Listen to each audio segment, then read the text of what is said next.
Hello everybody and welcome back to the Sammy Snake Racing YouTube channel. Now today's video is going to be all about you controller players out there. I know from speaking with guys in the chat, subscribers of the channel when commenting on my videos, that a few people struggle to find pace and get gold on the time trials whilst using a controller. They believe that steering wheel players have a much better advantage and don't believe they can be as fast as steering wheel players. So I'm going to give you the best settings, some tips, some pointers to allow you to be just as fast as guys on the steering wheel. Now before I get into all the settings, the tips and pointers for controller players, I do want to first of all say that all the principles that I talk about in Sammy Snake's driving school episodes will still apply. The same principles apply of trail braking, using brake balance, fuel saving, tire saving, etc. that are covered in Sammy Snake's racing school still apply exactly the same on a controller.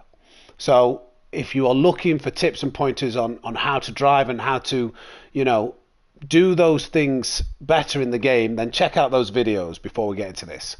So before we start, I want to first of all talk about the difference between the wheel and the controller. So when you are using the wheel, there's a few advantages that you do have on the wheel.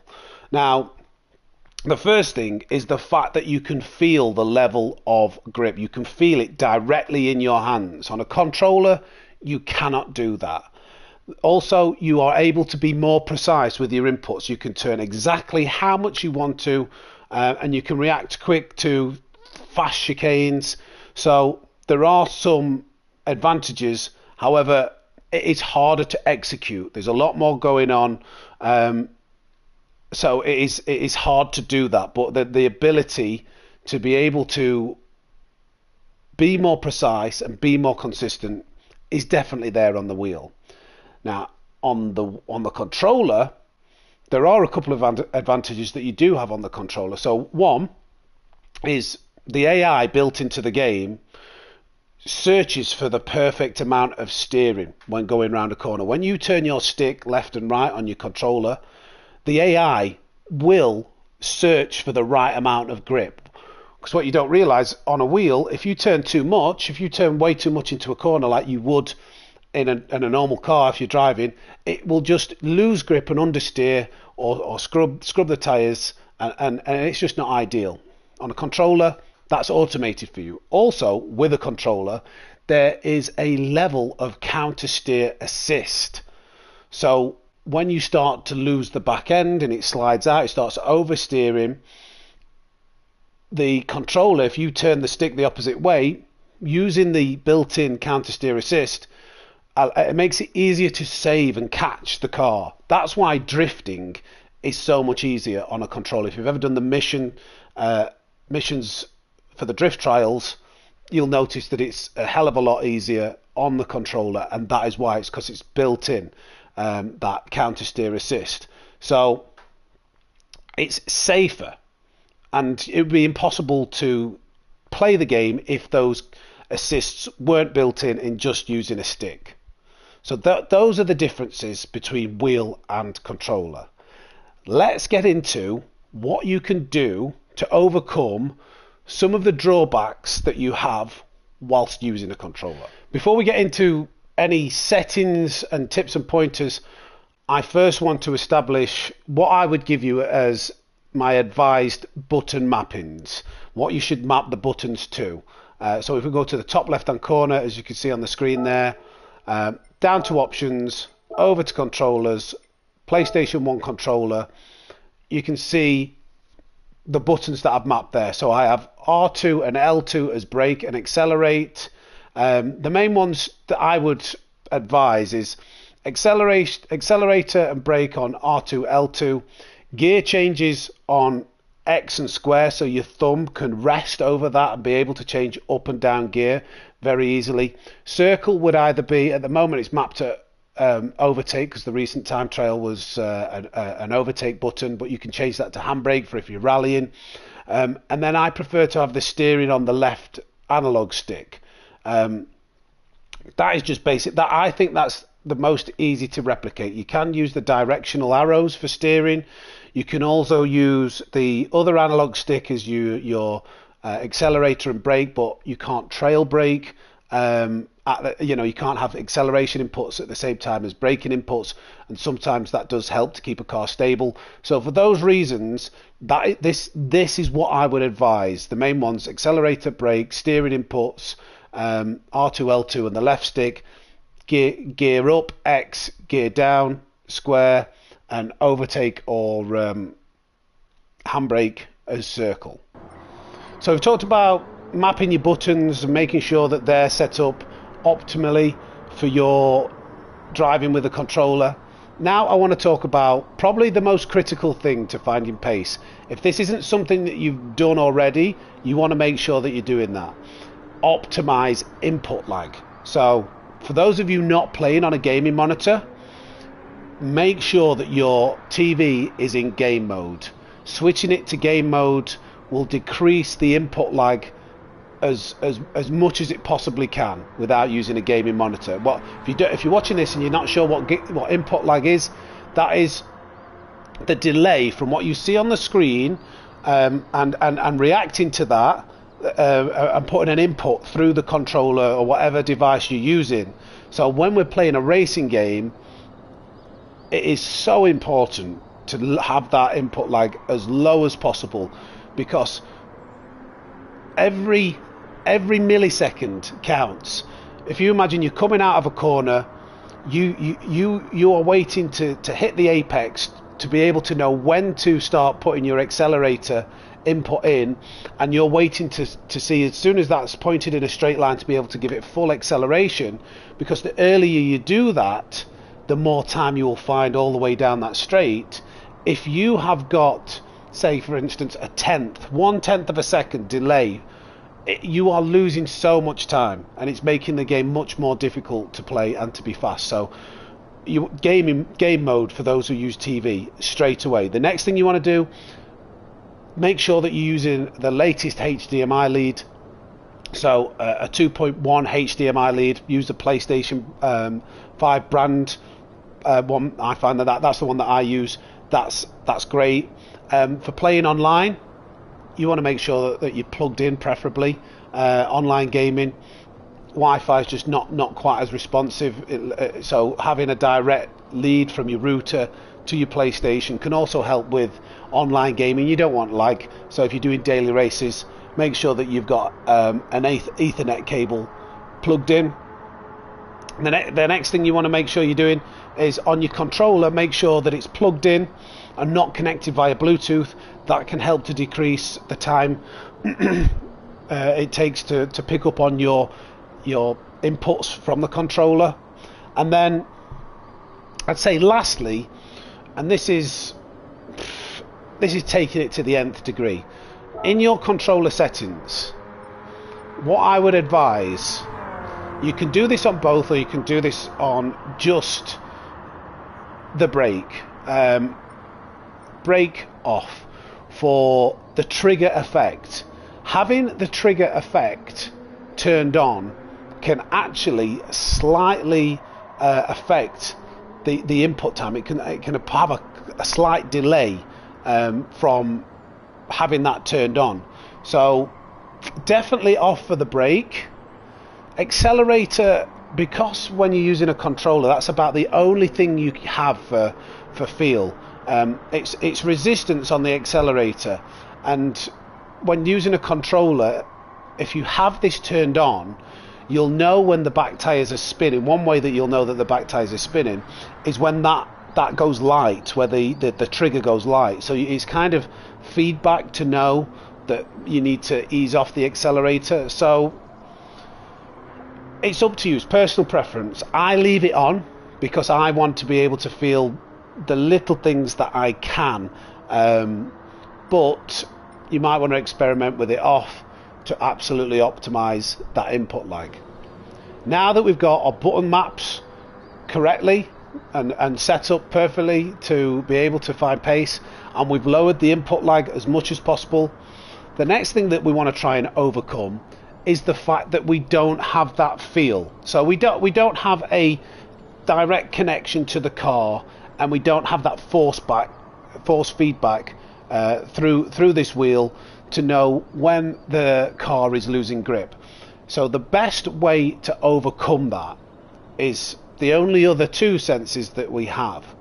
So one would be sound, first and foremost. So what we can do when using a controller, go to your sound and volume settings. So settings, sound and volume.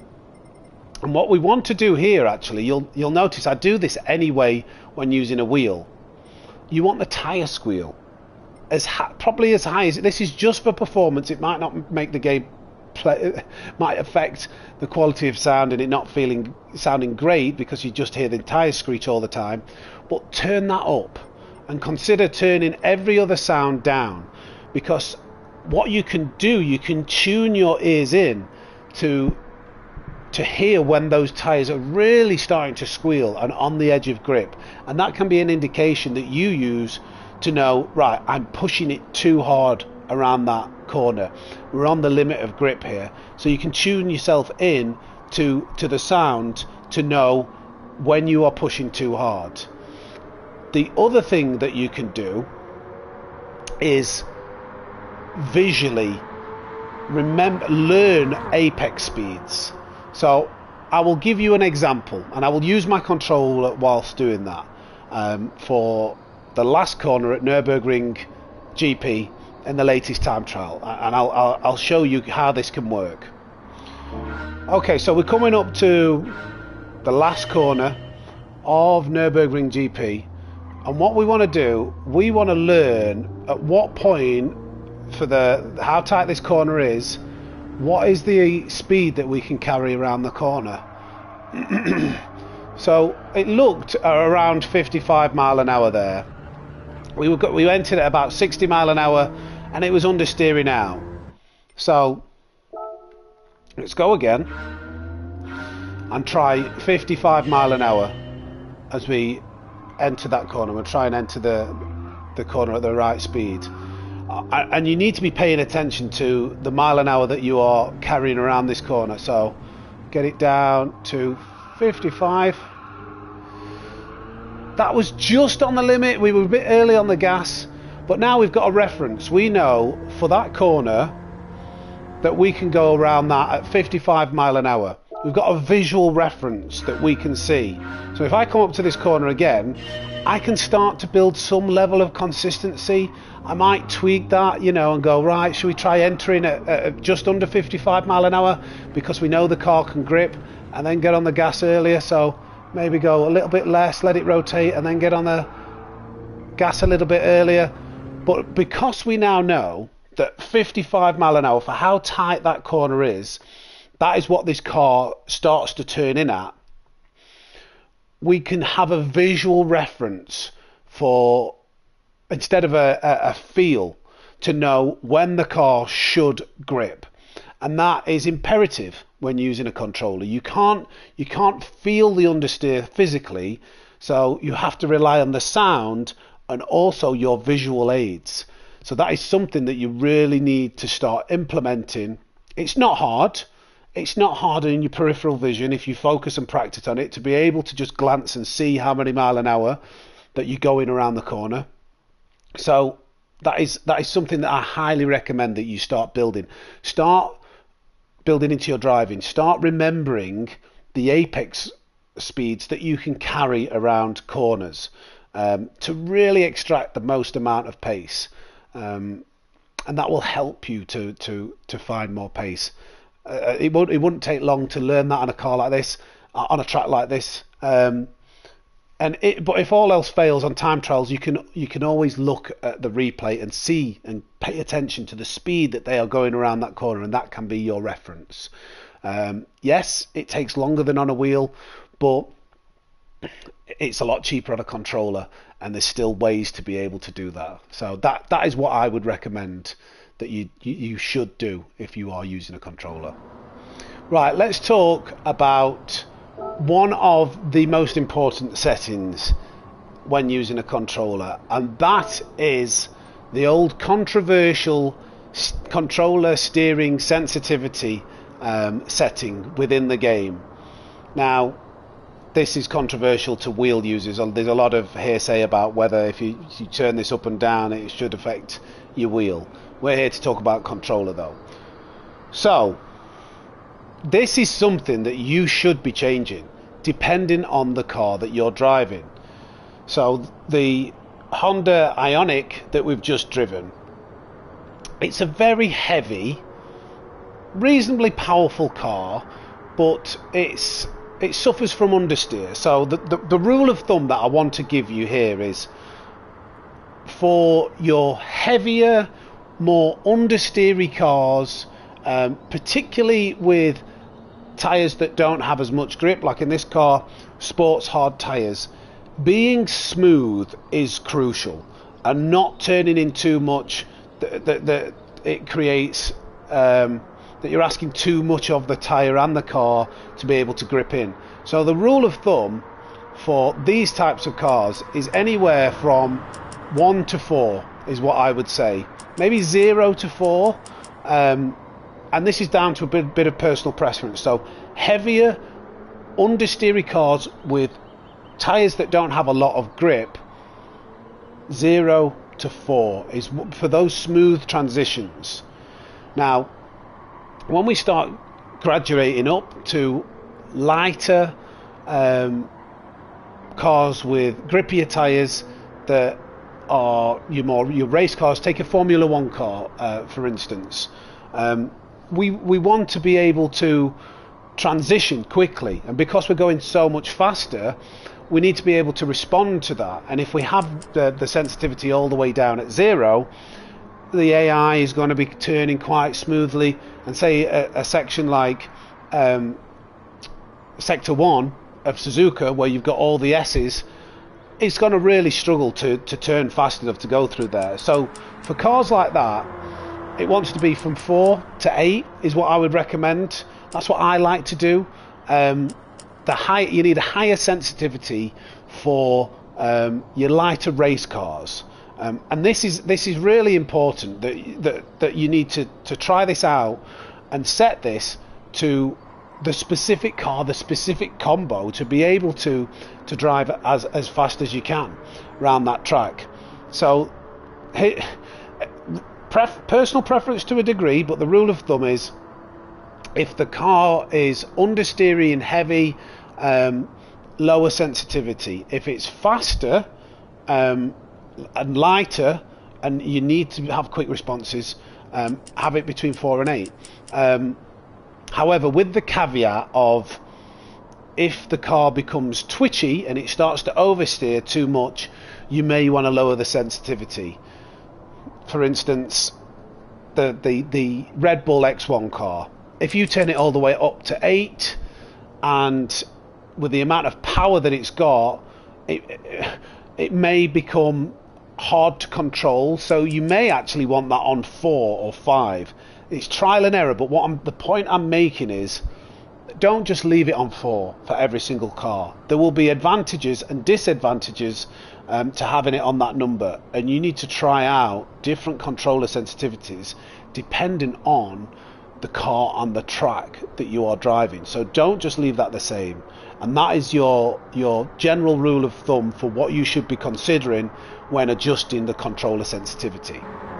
We now come to what I would call the secret sauce, the secret bit of salt bay, bit of sprinkling of a bit of salt on all of these tips and pointers to really get that pièce de la résistance, that pace out of controller players, and that is controller accessories. So if you take a look at this controller, you may notice a few things, and these are some recent purchases that I've made, and don't be worried, these only cost about £20 total. So what you'll see here on the camera is we've got extenders on the triggers. So what that allows is a greater distance of travel from being off to all the way on. So it makes it easier to have smoother inputs, to only add 10% throttle, 50% throttle, 100% throttle, it gives you the ability to be able to be smoother and more precise. And then on these analog sticks, we've got extenders. So when it's only, say, I don't know, that's half an inch high, and we are trying to keep our movement smooth, because it's only a short distance, it's very hard. Those tiny little movements are actually quite a lot. Now, if we really exaggerated it and made it a meter long, you know, you'd have to move it a long way to get it turning. But by just adding these extenders, it again allows you to have a little bit more level of precision. You've got a greater distance for that thumb to move, so it's easier for you to be more precise. Now, these accessories, I will put in the link in the comments. So it was just off Amazon. I think they both cost me about £20 in total, and I believe that there's a real advantage to having these on. I'm not sponsored, you know, there's no endorsements, no Sammy Snake Racing special code, I'm afraid, to get a discount. This is just something that I would recommend that you get. And then lastly, this is something that I truly believe. Now, I'm not a controller player, I'm a steering wheel player, but I believe if you're a more serious controller player, this is something that you should consider purchasing, and that is the dual edge PlayStation 5 controller. Again, there's no back, envelope, back pocket job for me recommending that you get this. This is quite an expensive PlayStation 5 controller. So a standard PlayStation 5 controller costs about £50. This is £200. But if you don't want to spend the money on having a wheel, and you want to be as fast as you can on a controller, I would recommend getting this, because you can customize this controller a lot. It's actually really good. You can set the dead zones. There's different settings for how these analog sticks work. You can set different profiles. I'll put an overlay on of what those settings look like, and I believe that there's a real advantage to being able to play around with those settings to get them perfect for your own driving style, and you can set different profiles for different vehicles, different tracks. Really good, actually. So that is something that I believe you should consider if you're a serious controller player. Cheap add-ons, controller extender, trigger extender, analog extender. But if you're really serious and you want to play around with the profiles in more detail and get specific profiles, you can have, I forget what they were called. There was just default. There's dynamic, there was quick, and they do make a difference to how the car turns and how it reacts to your inputs. So interesting. If I have a wheel, I would actually have played around quite a lot to see how fast I could go. But yeah, those would be all of those points that I've covered in the video.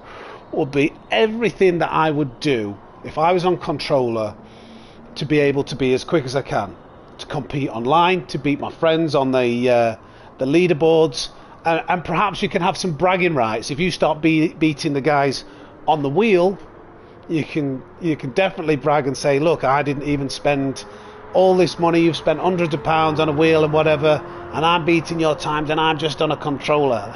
You can wind your mates up. So yeah, I hope that you find this video helpful. I hope that you do try some of these settings, change these things, and it makes a difference to your driving. If you have found it helpful, you could do me a small favor. If you're not subscribed, please do. Leave a like on the video and just leave a little comment. Leave a little snake in the chat so I know that you've watched it and I know that you found it helpful. There's going to be a lot more content like this coming. I am going to be improving my setup very soon, so the video quality will be much more improved as well. So make sure you subscribe to the channel to see all of that unfold. But yeah, if you're here till the end of the video, thank you so much for watching. But from the Racing Snake, it's over and out. I'll see you in the next one. Take care. Right, bonus content time. let's see if what I've talked about actually works, and have a go at putting a lap time together on the controller, even though I am a steering wheel player. I'm going to have a go at putting together a reasonable lap time around this latest time trial to try and show that you can actually have decent pace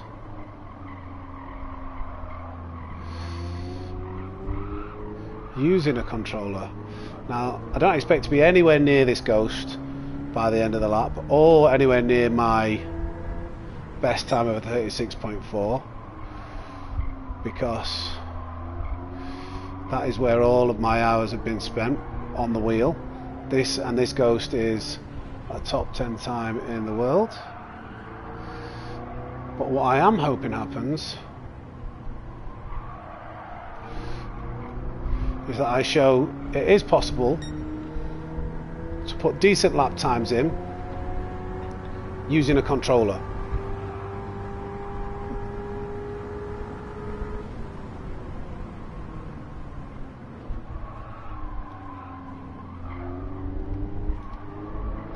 It wasn't the best chicane, but let's just carry on.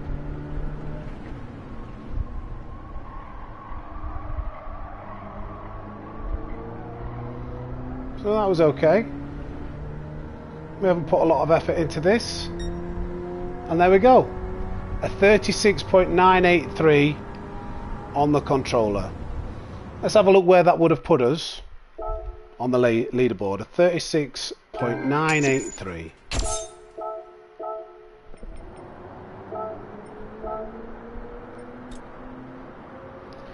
.983 would have been 121st in the world.